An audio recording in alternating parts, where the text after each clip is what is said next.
ಧರ್ಮಸ್ಥಳ ಪ್ರಕರಣಕ್ಕೆ ಎನ್ಐಎ ತನಿಖೆ ಅವಶ್ಯಕತೆನೇ ಇಲ್ಲ ಅಂಥೇಳಿ ಮೈಸೂರಲ್ಲಿ ಗೃಹ ಸಚಿವ ಪರಮೇಶ್ವರ್ ಸ್ಪಷ್ಟನೆ ಕೊಟ್ಟಿದ್ದಾರೆ.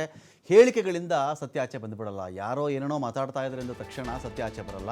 ಸತ್ಯ ಹೊರಗಡೆ ಬರಲೇಬೇಕು ಅಂತ SIT ರಚನೆ ಮಾಡಿದ್ದೇವೆ. ಈಗಾಗಲೇ ಚಿನ್ನಯ್ಯನನ್ನು SIT ವಶಕ್ಕೆ ಪಡ್ಕೊಂಡಿದೆ. ವಿಚಾರಣೆ ಆದ ಮೇಲೆ ಎಲ್ಲ ಸತ್ಯಾಸತ್ಯತೆ ಹೊರಗಡೆ ಬರುತ್ತೆ. ಈ ಮಧ್ಯೆ ಅನೇಕ ಹೇಳಿಕೆಗಳನ್ನು ನಾನು ಗಮನಿಸಿದ್ದೀನಿ. ಹೇಳಿಕೆ ನಿಲ್ಲಿಸಿ ತನಿಖೆಗೆ ಸಹಕರಿಸಿ, ಅವಕಾಶ ಕೊಡಬೇಕದಕ್ಕೆ. ಧರ್ಮಸ್ಥಳ ವಿಚಾರವಾಗಿ ಯಾರು ಕೂಡ ರಾಜಕೀಯ ಮಾಡಬಾರದು, ಸತ್ಯ ಹೊರಬರಬೇಕು ಎನ್ನುವುದೇ ನಮ್ಮ ಉದ್ದೇಶ ಅಷ್ಟೇ ಆಗಿದೆ. ತನಿಖೆ ಹೀಗೆ ಮಾಡಿ ಹಾಗೆ ಮಾಡಿ ಅಂತ ಹೇಳೋದಕ್ಕೆ ನಾವ್ಯಾರು ಅಂತ ಹೇಳಿ ಮೈಸೂರಲ್ಲಿ ಗೃಹ ಸಚಿವ ಪರಮೇಶ್ವರ್ ಪ್ರಶ್ನೆ ಕೇಳಿದ್ದಾರೆ. ಸ್ಥಳದ ವಿಚಾರದಲ್ಲಿ ಅಧಿವೇಶನದಲ್ಲಿ ಸದನದಲ್ಲೇ ನಾನು ಉತ್ತರ ಕೊಟ್ಟಿದ್ದೇನೆ.